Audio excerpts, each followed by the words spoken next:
ನಮಸ್ತೆ. ಶ್ರೀಗಂಧದ ಗುಡಿ ಸೀರಿಯಲ್ನ ಇವತ್ತಿನ ಸಂಚಿಕೆಗೆ ಸ್ವಾಗತ. ಇನ್ನು ಯಾರೆಲ್ಲ ನನ್ನ ಚಾನಲ್ಗೆ ಸಬ್ಸ್ಕ್ರೈಬ್ ಆಗಿಲ್ಲ ಸಬ್ಸ್ಕ್ರೈಬ್ ಮಾಡಿಕೊಂಡು ಸಪೋರ್ಟ್ ಮಾಡಿ, ಹಾಗೆ ಒಂದು ಹೈ ಬಟನ್ನ ಪ್ರೆಸ್ ಮಾಡಿ. ಮುತ್ತು ಎಲ್ಲ ತಮ್ಮಂದಿರಿಗೂ ನೋಡಿ, ಇನ್ನು ಮುಂದೆ ಚಂದನ ಹತ್ರ ಈ ವಿಷಯದ ಬಗ್ಗೆ ಯಾರೂ ಮಾತಾಡಬೇಡಿ ಅಂತ ಹೇಳ್ತಾ ಇರ್ತಾರೆ. ಚಂದನ ಅದನ್ನು ವಿಂಡೋದಲ್ಲಿ ಕೇಳಿಸ್ಕೊತಾ ಇರ್ತಾಳೆ. ಆಗ ಮುತ್ತು ನೋಡಿ, ಅವಳ ಮನಸ್ಸಿಗೆ ನೋವಾಗೋ ಥರ ನಾವು ಯಾವತ್ತೂ ನಡ್ಕೊಬಾರ್ದು, ಅರ್ಥ ಆಯ್ತಾ ನಿಮ್ಗೆಲ್ಲರಿಗೂ? ಅವಳು ಇಷ್ಟು ದಿನ ನಮ್ಮ ಮನೆಯಲ್ಲಿ ಮಹಾಲಕ್ಷ್ಮಿ ಥರ ಇದ್ಲು, ಇನ್ನು ಮುಂದೆನೂ ಹಾಗೆ ಇರಬೇಕು. ಅವಳು ಎಷ್ಟು ದಿನ ನಮ್ಮ ಮನೆಯಲ್ಲಿ ಇರ್ತಾಳೋ ನಮಗೆ ಗೊತ್ತಿಲ್ಲ, ಆದರೆ ಅವಳು ಇರೋಷ್ಟು ದಿನ ಅವಳಿಗೆ ನಾವು ಖುಷಿನ ಕೊಡಬೇಕು, ಅವಳು ಸಂತೋಷದಿಂದ ಈ ಮನೆಯಲ್ಲಿ ಇರಬೇಕು. ಮುಂದೊಂದು ದಿನ ಅವಳು ಈ ಮನೆಯನ್ನು ಬಿಟ್ಟು ಹೋದ್ರೂ ನಾವು ಅವಳಿಗೆ ತೊಂದರೆ ಕೊಟ್ವಿ ಅನ್ನೋ ಅಂತ ಒಂದು ಮನಸ್ಸಲ್ಲಿ ಉಳಿಬಾರ್ದು. ಅವಳನ್ನ ತುಂಬ ಚೆನ್ನಾಗಿ ನಾವು ನೋಡ್ಕೊಬೇಕು. ಅರ್ಥ ಆಯ್ತಾ ನಿಮಗೆ? ಜನ ನಮ್ಮನ್ನು ಏನು ಅನ್ಕೊತಾರೆ ಅನ್ನೋದು ನಮಗೆ ಬೇಡ, ಆದರೆ ಚಂದನ ಮನಸ್ಸಿಗೆ ಮಾತ್ರ ನೋವಾಗಬಾರ್ದು. ನಾವು ಇಲ್ಲಿವರೆಗೂ ಯಾವ ಹೆಣ್ಮಕ್ಳು ನೋಯಿಸಿಲ್ಲ, ಮುಂದೆ ನೋಯಿಸೋದು ಬಾರ್ದು, ಅದನ್ನು ಅರ್ಥ ಮಾಡ್ಕೊಳ್ಳಿ ಅಂತ ಹೇಳಿದಾಗ ಎಲ್ಲರೂ ಕಣ್ಣೀರು ಹಾಕ್ತಾ ಇರ್ತಾರೆ. ಮುತ್ತು ಅದನ್ನು ಹೇಳಿ ಸರಿನಾ ಅಂತ ಹೇಳಿ ಮಲ್ಕೊತಾರೆ. ಹಾಗೆಯೇ ಚಂದನನು ವಿಂಡೋ ಕ್ಲೋಸ್ ಮಾಡ್ಕೊತಾಳೆ. ಆಗುತ್ತೆ, ಚಂದನ ರೂಮಿಂದ ಎದ್ದು ಹೊರಗಡೆ ಬರ್ತಾಳೆ. ಆದರೆ ಎಲ್ಲರೂ ಮಲಗಿರ್ತಾರೆ. ಆದರೆ ಅವ್ರಿಗೆ ಡಿಸ್ಟರ್ಬ್ ಮಾಡೋಕ್ಕೆ ಇಷ್ಟ ಇಲ್ದೇ ಏನು ಮಾಡೋದು ಅಂತ ಥಿಂಕ್ ಮಾಡಿ ರಂಗೋಲಿನ ತಗೊಂಡು ಹೊರಗಡೆ ಬರ್ತಾಳೆ. ಹೊರಗಡೆ ಬಂದು ಅಲ್ಲಿ ಪೊರ್ಕೆ ಇದ್ದಿದ್ದನ್ನು ತೊಗೊಂಡು ಕಸ ಗುಡಿಸೋದಕ್ಕೆ ಅಂತ ಹೋಗ್ತಾಳೆ. ಅಷ್ಟರೊಳಗಡೆ ನಟರಾಜ್ ಅವರು ಮುಂದೆ ಬಂದು ನಿಂತಿರ್ತಾರೆ.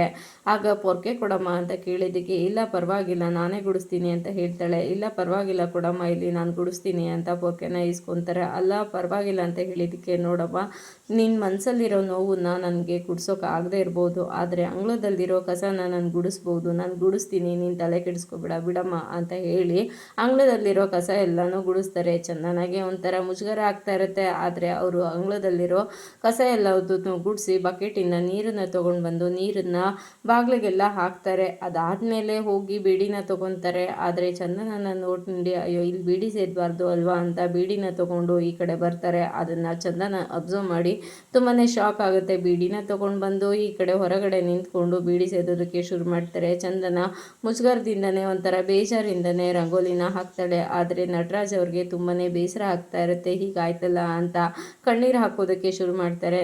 ಚಂದನನ ನೋಡಿಕೊಂಡು ಚಂದನ ರಂಗೋಲಿನ ಹಾಕ್ತಾ ಇರ್ತಾಳೆ.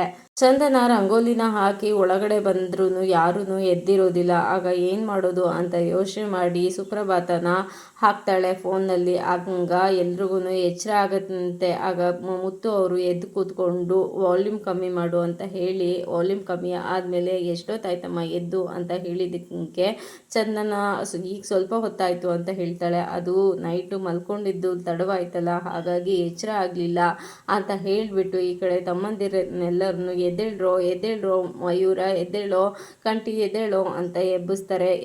ಕೂತ್ಕೊಂಡ್ಮೇಲೆ ಹೋಗಿ ಮುಖ ತೊಳ್ಕೊಂಡು ಬರೋಗೆ ಅಂತ ಹೇಳ್ತಾರೆ. ಅವರು ಚಂದನನ ನೋಡಿ ಒಂಥರ ಬೇಜಾರಿಂದ ಎಲ್ಲರೂ ಚಾಪೆ ದಿಂಬು ಎಲ್ಲ ತೊಗೊಂಡು ಒಳಗಡೆ ಹೋಗ್ತಾರೆ. ಚಂದನ ಅಲ್ಲಿ ಹಾಕಿದ ಫೋಟೋಸ್ನ ನೋಡ್ತಾ ನಿಂತಿರ್ತಾಳೆ. ಆಗ ಎಲ್ಲರೂ ಅಲ್ಲಿಗೆ ಬಂದು ನಿಂತ್ಕೊತಾರೆ. ಮುತ್ತು ಟೀನ ತೊಗೊಂಡು ಬರ್ತಾರೆ.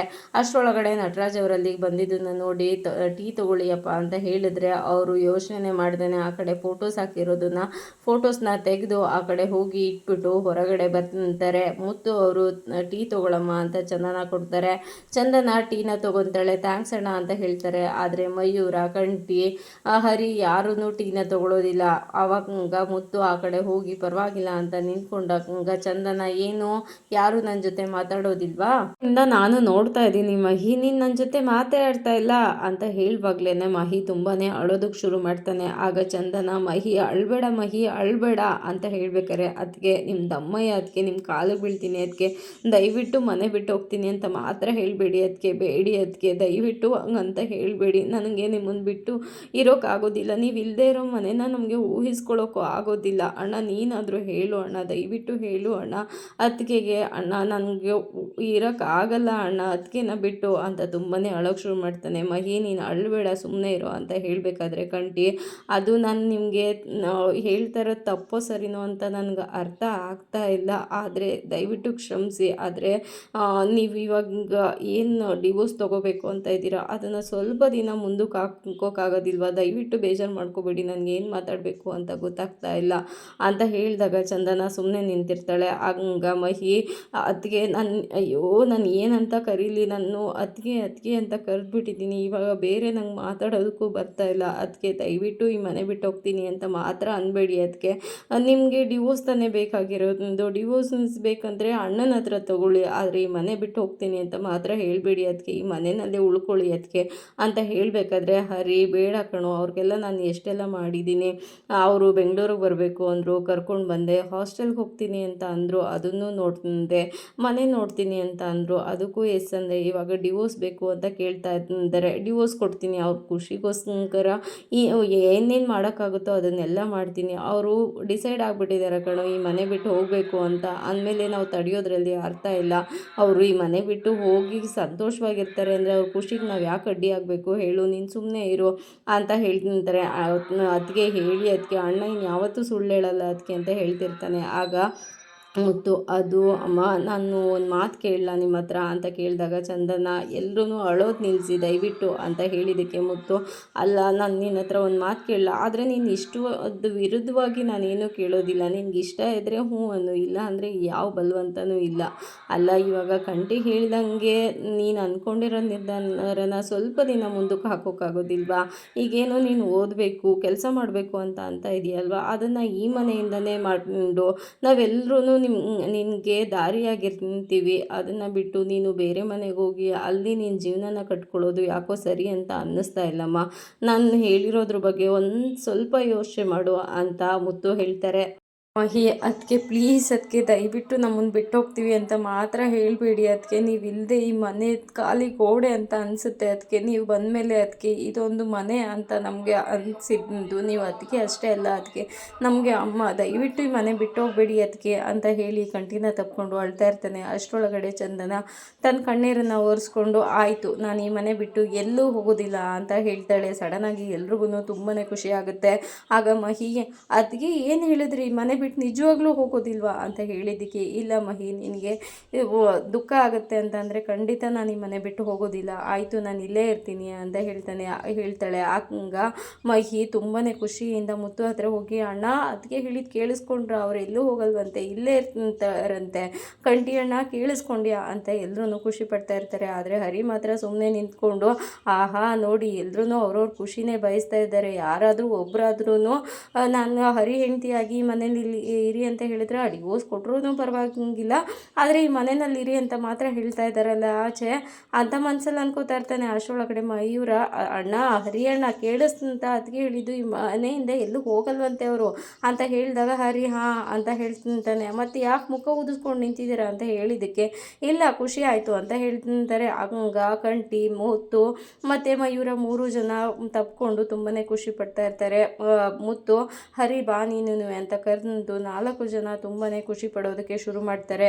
ಚಂದನಂಗೆ ಆಯ್ತಮ್ಮ ನೀನು ಎಷ್ಟು ಸಾಧನೆ ಮಾಡಬೇಕು ಅಂದ್ಕೊಂಡಿದ್ಯೋ, ಏನೆಲ್ಲ ಸಾಧನೆ ಮಾಡಬೇಕು ಅಂತ ಅಂದ್ಕೊಂಡಿದ್ಯೋ ಅದನ್ನು ಈ ಮನೆಯಿಂದನೇ ಮಾಡು. ನೀನು ಸಾಧನೆ ಮಾಡಿದ್ರೆ ನಮಗೆಲ್ಲರಿಗೂ ಖುಷಿ ಆಗುತ್ತೆ. ನಿನ್ನ ಸಾಧನೆಗೆ ನಾವೆಲ್ಲರೂ ಸಪೋರ್ಟ್ ಮಾಡ್ತೀವಿ. ಇಲ್ಲಿಂದನೇ ಸಾಧನೆ ಮಾಡಮ್ಮ, ನಿನ್ನ ಮಾತನ್ನು ಕೇಳಿ ತುಂಬಾ ಖುಷಿ ಆಯಿತು ಅಂತ ಹೇಳ್ತಾರೆ. ಆಗ ಚಂದನ ಸರಿ ಅಣ್ಣ ನಾನು ಏನೇ ಸಾಧನೆ ಮಾಡಿದ್ರು ಅದನ್ನು ನಾನು ಇಲ್ಲಿಂದನೇ ಮಾಡ್ತೀನಿ, ಇಲ್ಲಿದ್ದೇ ಮಾಡ್ತೀನಿ ಅಂತ ಹೇಳ್ತಾಳೆ. ಅಡುಗೆ ಮನೆಯಲ್ಲಿ ಅಡುಗೆ ಮಾಡ್ತಾ ಇರ್ತಾರೆ. ಆಗ ಅಲ್ಲಿಗೆ ಕಂಟಿ ಬರ್ತಾನೆ. ಕಂಟಿ ಬಂದು ಅಣ್ಣ ಏನು ಮಾಡ್ತಾ ಇದೆಯಾ ಬಂದ ಕಂಟಿ ಅಂತ ಹೇಳಿದ್ದಕ್ಕೆ, ಅಲ್ಲ ಅಣ್ಣ ಸಾರಿ ಅಣ್ಣ ಅಂತ ಹೇಳ್ತಾನೆ. ಅದಕ್ಕೆ ಸಾರಿನೇ ನಾನು ಅದನ್ನು ಯಾವಾಗಲೂ ಮರ್ತಿದ್ದೀನಿ, ನೀನು ಯಾಕೆ ಈ ಥರ ಅದನ್ನೇ ಹೋಗಿ ಬಂದು ಹೇಳ್ತಾ ಇದೆಯಾ, ಬಿಟ್ಬಿಡೋ ಅದನ್ನು ನಾನು ಮರ್ತಿದ್ದಾಗಿದೆ ಅಂತ ಹೇಳಿದ್ದಕ್ಕೆ ಕಂಟಿ, ಇಲ್ಲ ಅಣ್ಣ ನನಗೆ ಮುಂಚೆಯಿಂದನೂ ಹರಿ ಮೇಲೆ ಡೌಟ್ ಬರ್ತಾನೆ ಇತ್ತು. ಅವನು ನಮ್ಮ ಜೊತೆ ಬಂದು ಮಲ್ಕೊಳ್ಳೋದು, ಅದಕ್ಕೆ ಜೊತೆ ಮಾತಾಡೋ ರೀತಿ ಎಲ್ಲವೂ ನೋಡಿ ನನಗೆ ಅನುಮಾನ ಬರ್ತಾನೆ ಇತ್ತು. ಆದರೆ ಅನುಮಾನ ತಿಳ್ಕೊಳ್ಳೋಕ್ಕಿಂತ ಮುಂಚೆನೇ ನಾನು ನಿನ್ನ ಹತ್ರ ತುಂಬಾ ಕೆಟ್ಟದಾಗಿ ಮಾತಾಡ್ಬಿಟ್ಟೆ, ತುಂಬಾ ನೋವಾಯಿತು ಅಣ್ಣ ಸಾರಿ ಅಣ್ಣ ಅಂತ ಹೇಳಿದ್ವಿ. ಬಿಡೋ ಅದನ್ನು ಪರವಾಗಿಲ್ಲ ಅಂತ ಹೇಳಬೇಕಾದ್ರೆ ಮಯೂರ ಅಲ್ಲಿಗೆ ಬರ್ತಾನೆ. ನೋಡಿಕೊಂಡು ಈಗ ಚಂದನ ನಮ್ಮ ಮನೆಯಲ್ಲೇ ಉಳ್ಕೊಳ್ಳಿ, ಹರಿ ಹೆಂಡತಿಯಾಗಿ ಇರಲಿ ಅಂತ ನಾನು ದೇವ್ರ ಹತ್ರ ಡೈಲಿನಿ ಬೇಡ್ಕೊತಾ ಇರ್ತೀನಿ. ಆದರೆ ಅದು ತನ್ನಿಂದ ತಾನಾಗಿಯೇ ಆಗಬೇಕು. ಹರಿ ಮೇಲೆ ಅವ್ರಿಗೆ ಒಂದಲ್ಲ ಒಂದಿನ ಪ್ರೀತಿ ಬಂದೇ ಬರುತ್ತೆ ಅನ್ನೋ ನಂಬಿಕೆನಲ್ಲಿದ್ದೀನಿ. ಆ ಪ್ರೀತಿ ಬಂದು ಸಹಜವಾಗಿಯೇ ಅವ್ರಿಗೆ ಹರಿ ಮೇಲೆ ಪ್ರೀತಿ ಬರಬೇಕು. ಆ ಪ್ರೀತಿ ಬಂದು ಅವರು ಈ ಮನೆಯಲ್ಲೇ ಇರ್ತೀವಿ ಅಂತ ಒಪ್ಕೋಬೇಕು. ಅಲ್ಲಿ ತನಕ ನಾವು ಯಾರೂ ಅವ್ರಿಗೆ ಫೋರ್ಸ್ ಮಾಡಬಾರ್ದು. ನೀವಿಬ್ರೂ ಅಷ್ಟೇನೆ ಅದ್ರ ಮಧ್ಯದಲ್ಲಿ ಹೋಗಿ ಅವರಿಬ್ಬರು ಮಧ್ಯದಲ್ಲಿ ಪ್ರೀತಿ ಬರಲಿ ಅಂತ ಅದು ಇದು ಮಾಡೋದಾಗಲಿ ಯಾವುದೂ ಮಾಡಬಾರ್ದು.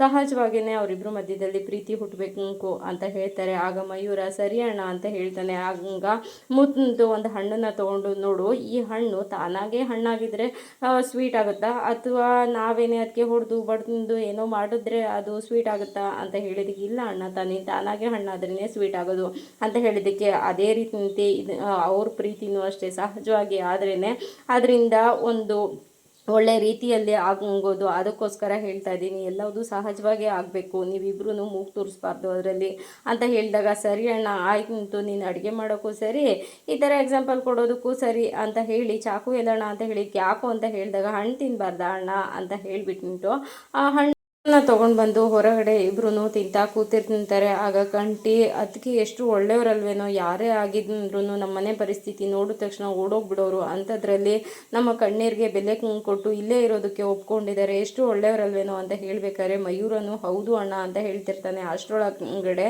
ಹರಿ ಅಲ್ಲಿಗೆ ಬಂದು, ಅಯ್ಯೋ ಹಲೋ ಕಂಟಿ ಬ್ರದರ್, ಇವತ್ತು ನನ್ನ ಪರವಾಗಿ ಮಾತಾಡಿ ಒಳ್ಳೆ ಬ್ಯಾಟಿಂಗ್ ಮಾಡಿಬಿಟ್ರಿ ಅಂತ ಹೇಳಿದಾಗ ಮಯೂರ, ಹಲೋ ಅಣ್ಣ, ಕಂಟಿ ಅಣ್ಣ ಬ್ಯಾಟಿಂಗ್ ಮಾಡಿದ್ದು ನಿನ್ನ ಪರವಾಗಲ್ಲ, ಅದಕ್ಕೆ ಪರವಾಗಿ ಅದಕ್ಕೆ ಬ್ಯಾಟಿಂಗ್ ಮಾಡಲಿ ಅಂತ ಹೇಳಿದ್ದಕ್ಕೆ, ಅಲ್ಲ ಅದಕ್ಕೆ ಬಗ್ಗೆ ಅಷ್ಟೇ ಅಲ್ವಾ ಕನಿಕರ, ಅದಕ್ಕೆ ನಾ ಈ ಮನೆ ಕರ್ಕೊಂಡು ಬಂದಿರೋನ ಮೇಲೆ ಕನಿಕರನೇ ಇಲ್ಲ ಅಲ್ವಾ ಅಂತ ಮಾತಾಡ್ತಾ ಇರ್ತಾರೆ. ಅಷ್ಟರೊಳಗಡೆ ಚಂದನ ಅಲ್ಲಿಗೆ ಬರ್ತಾಳೆ. ಚಂದನ ನೋಡಿ ಏನದಕ್ಕೆ ಅಂತ ಹೇಳಿದಕ್ಕೆ, ನಾನು ನಿಮ್ಮ ಹತ್ರ ಎಲ್ಲ ಒಂದು ವಿಷಯ ಮಾತಾಡಬೇಕು ಇತ್ತು ಅಂತ ಹೇಳಿದ್ದಕ್ಕೆ ಕಂಟಿ, ಹೇಳಿ ಅದಕ್ಕೆ ಅಂತ ಹೇಳ್ತಾನೆ. ಇದಾಗಿತ್ತು ಇವತ್ತಿನ ಸಂಚಿಕೆ. ಈ ಸಂಚಿಕೆ ಇಷ್ಟ ಆಗಿದ್ರೆ ಒಂದು ಲೈಕ್ ಕೊಟ್ಟು ಶೇರ್ ಮಾಡಿ, ಕಮೆಂಟ್ ಬಾಕ್ಸಲ್ಲಿ ಕಮೆಂಟ್ ಮಾಡಿ ತಿಳಿಸಿ ಹೇಗಾಗಿತ್ತು ಇವತ್ತಿನ ಸಂಚಿಕೆ ಅಂತ. ನಾಳಿನ ಸಂಚಿಕೆಯಲ್ಲಿ ಸಿಗೋಣ. ಅಲ್ಲಿವರೆಗೂ take care, bye, thank you.